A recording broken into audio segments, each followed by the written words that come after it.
देखिए मैंने सवाल उतार लिया है। तो जैसे कि मैंने आपको पहले ही बता दिया है कि कब संगत होंगी, कब असंगत होंगी, यानी 2 कंडीशन में संगत आएँगी और 1 कंडीशन में असंगत आएगी, ठीक है? जिसके कोई हल नहीं होंगे वहाँ असंगत आएगा। तो देखिए याद कर लीजिएगा अच्छे से, क्योंकि इसमें से एक क्वेश्चन हर बार आता है, तो आपको वहाँ देखने को मिलेगा। और आप जो क्वेश्चन आते हैं हर बार, उन पे तो इस तरह से आपका प्रैक्टिस होनी चाहिए, इस तरह से कि आप वहाँ जाके देखते ही आप तुरंत उसका आंसर कर दें, ठीक है? हल कर दें। तो जैसे अब मैंने सवाल उतार लिया है, अब मैं इसका क्या करूँगी, देखिए समीकरण 1 और समीकरण 2 बना लूँगी हल करके। तो आपको भी पेपर में ऐसे सवाल मिलेगा और आपको बताना है कि ये संगत है या असंगत है, ठीक है? तो चलिए स्टार्ट करते हैं। तो जैसे कि अब मैं हल करके लिखूँगी, आपको पेपर में भी बिल्कुल ऐसे ही लिखना है। तो मैंने लिखा 3/2 x + 5/3 बाय = 7, ये हो गया आपका समीकरण 1। ऐसे आप समीकरण 2 भी उतार लेंगे, ठीक है? हो गया। अब आपको क्या करना है, पहले इनकी तुलना करेंगे। अब वो कैसे करेंगे वो देखिए, पहले आप लिखेंगे, यहाँ लिखना समीकरण 1 से समीकरण 2 की तुलना, मतलब यहाँ लिखिए समीकरण 1 व, यहाँ व लिखिए, मतलब या समीकरण 1 व या समीकरण 1 और समीकरण 2 की तुलना। व मतलब होता है और, या तथा करके लिख सकते हैं। तुलना समीकरण किससे करेंगे, देखिए ये मैं लिख रही हूँ, ये से उतार लीजिए। a1x + b1y + c1 = 0, फिर कॉमा लगा के आप लिख सकते हैं a2, या यहाँ नहीं लिखना, यहाँ लिख लीजिए a2x + b2y है प्लस c2 = 0 से करने पर, ठीक है? तो ये दोनों लिख दी मैंने। इससे तुलना करेंगे हम किसकी, एक ये समीकरण की और एक इस वाले समीकरण की, ठीक है?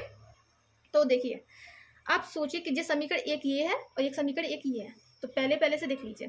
तो यहाँ देखिए x बाय, और जहाँ कुछ नहीं है वहाँ c, ठीक है? तो अचर पद यानी, तो x के पास में a1 है, तो हमें क्या करना है, जो x के पास में यहाँ वैल्यू होगी वो a1 की होगी। पहले समीकरण से करेंगे, ठीक है?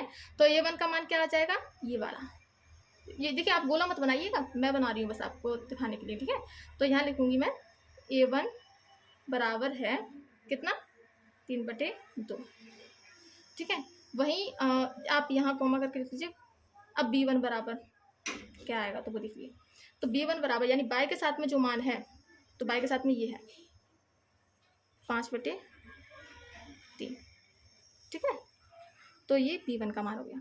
वहीं c1 का मान देख लीजिए, c1 का यानी c का मान जो लास्ट में होगा। तो देखिए यहाँ क्या हुआ कि मैंने इसे बराबर के इधर लेकर नहीं आ पाई, तो आप क्या करेंगे, अगर बराबर के इधर आएगा, जैसे मैंने पहली वीडियो में बता दिया आपको कि जब मान बराबर के इधर लेकर आएंगे, तो यानी c1 इधर है ना, इस वजह से बराबर के इधर, तो आपको c1 का मान लेके आएंगे, तो साथ जो 7 इधर है बराबर के इस तरफ, इसे हम इधर लेकर आएंगे, तो -7 हो जाएगा कि नहीं हो जाएगा, -7। जब -7 हो जाएगा तो इधर 0 आएगा। जब इधर मतलब हम जो 7 बराबर के इधर था वो मैं इधर लेकर आ गई हूँ बराबर के लेफ्ट साइड में, ठीक है? इस वजह से तो जो 7 यानी माइनस का हो जाएगा, c1 का मान -7। ऐसे यहाँ पे कर लीजिए, कर लेना, मतलब 14 को बराबर के इधर लिया ना, तो ये माइनस का हो जाएगा, फिर 14 बराबर के 0 हो जाएगा, ठीक है?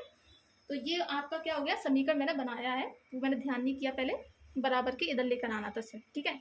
तो ऐसे ये बन के मान निकल गए, a1 b1 c1, ऐसे a2 b2। तो a2 का मान क्या आ जाएगा, जो a2 के साथ में है 9 है, b2 का मान क्या आ जाएगा, जो y के साथ में है, तो ये देखिए -10, क्योंकि माइनस लगा है यहाँ पे, तो ये -10 हो गया।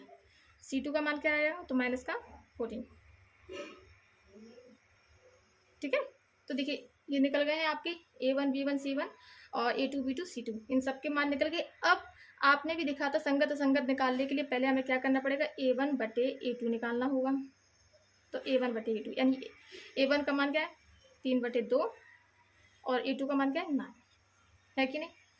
अब इस कंडीशन में जब 3 मान ऐसे आ गए हैं, तो इसे हम क्या करें, इसे और सॉल्व करना पड़ेगा, ऐसे ही नहीं लिख सकते इसे, ठीक है?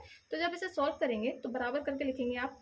तो देखिए ये 3/2, ये तो यही रहेगा 3/2, ये 9 होगा ना, तो देखिए जब कुछ नीचे की संख्या हम मतलब काट भाग देना होता है, गुणा देना होता है, तो क्या होता है देखिए जब गुणा करते हैं ना, इसका मतलब क्या होता है, ये आप एक जान लीजिए कि ऐसी प्रोसेस में हम इसे ऊपर लेकर जाते हैं। ऊपर लेकर कैसे जाएंगे, तो जब इस 9 के मतलब नीचे कुछ नहीं होता ना, तो हम इसे 1 मानते हैं कि 9 के नीचे कुछ नहीं है तो 1 है, क्योंकि यहाँ पे दो दो के एक पैरा बनना है, ठीक है।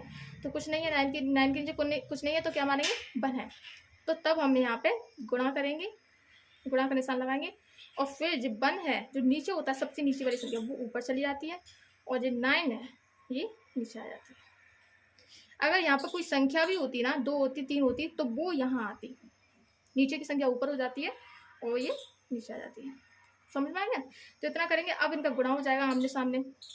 देखिए गुणा करते हैं तब ऐसे मत कर दीजिएगा, ऐसे ऐसे कर देते हैं कुछ लोग, ऐसे नहीं करते, आमने सामने होते गुणा। तो 3 एकम 3 और 9 दूनी 18।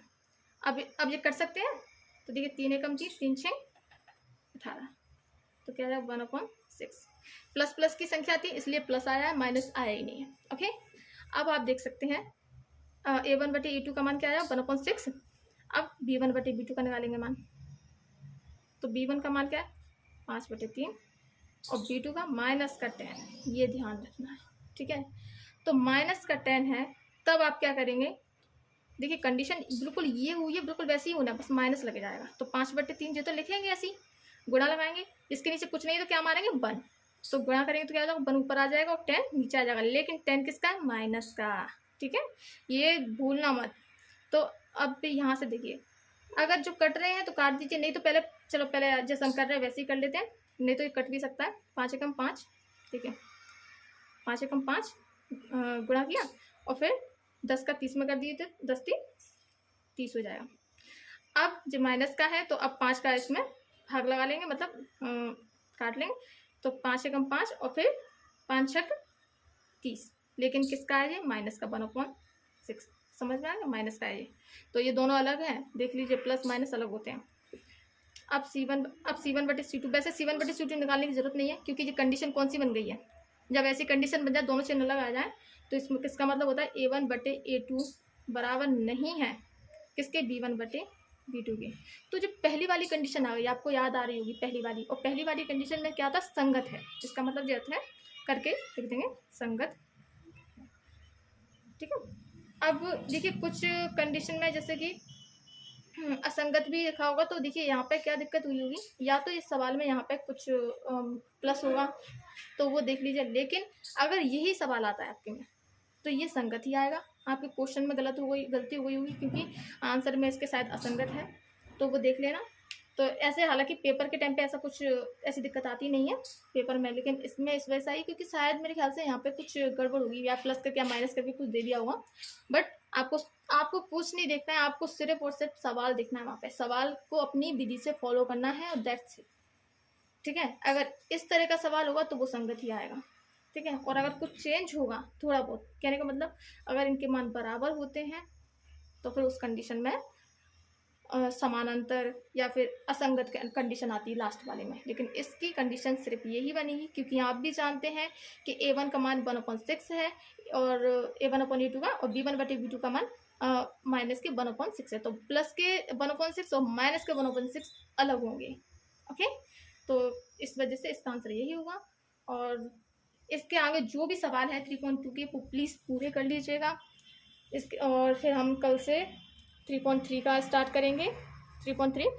तो और देखिए एक चीज़ और बताना चाहती हूँ मैं, जैसे मैं आपको सवाल कराती हूँ तो आप प्लीज़ उन्हें एक फेयर बना लीजिए, जिसमें आप उन सवालों को तुरंत नोट डाउन करिए और अपनी नोट्स ज़रूर बनाइए, क्योंकि पेपर के टाइम पे क्या होता है कि नोट्स की हमें बहुत ज़रूरत पड़ती है रिवीजन करने के लिए, तो नोट्स मोस्ट इम्पॉर्टेंट है। और किसी की नोट्स बनानी नहीं है, सिर्फ मैथ की बनाइए, क्योंकि मैथ का काफ़ी ज़्यादा सवाल आ जाते हैं, और आपको कोई फियर नहीं बनानी, बस अपना जो मैं करा रही हूँ उन्हें उतारती जाइए। इसके अलावा जो मैं सवाल आपको देती हूँ कि आपको 3.2 के जो भी सवाल है पूरे कर लीजिए, तो आपको उसी के पीछे जो मैं सवाल कराती हूँ उसके पीछे सारे सवाल कर लेना है, ठीक है। उनके एग्जाम्पल आप रफ कॉपी पर लगा सकते हैं, तो इससे आपको ध्यान रहेगा, ठीक है। तो ये चीज़ें हैं आपको ध्यान रखनी है, और अपनी फेयर बनाते रहिए। और फिर जैसे कि बाकी सब्जेक्ट हैं जैसे कि science, social science, Hindi, Sanskrit, English, तो वो आपको पेपर के टाइम पे करा दिया जाएगा, लेकिन अभी मैथ पर फोकस रहिए क्योंकि इससे थोड़ा सा कुछ बच्चों को धीरे धीरे समझ आता है। बट आपको पहली बार पढ़ रहे हैं तो आपको अभी थोड़ी दिक्कत आएगी, बट रिवीजन से होगा तब आपको बहुत अच्छा समझ आएगा। लेकिन प्रैक्टिस प्लीज़ अभी से करिएगा, प्रैक्टिस मत छोड़िएगा, ठीक है। And thank you. और प्लीज़ वीडियो को शेयर करिए क्योंकि जितनी बड़ी फैमिली होगी हम लोगों की उतना ही मज़ा आएगा। तो प्लीज़ सपोर्ट करिए और वीडियो को शेयर करिए जिससे ज़्यादा से ज़्यादा लोग जुड़ सकें हमसे और हमें पढ़ाने में बहुत मज़ा आएगा। और वैसे मेरे इंस्टाग्राम आईडी भी है, आप चाहो तो वहाँ मुझे पर्सनली मैसेज करके कुछ भी पूछ सकते हैं, कोई दिक्कत हो तो। और वैसे और हाँ, उसकी आईडी है, पहले आप हाई लिखिएगा और डैश लिखिए, फिर स्कूल लिखिएगा, फिर डैश लिखिएगा, फिर क्लासेस लिखिएगा और उस पर यही वाला आइकन आएगा जो इस पर बना हुआ है 10th करके, तो वो आप फॉलो कर लीजिएगा और वहाँ आप मुझे मैसेज कर सकते हैं। Thank you.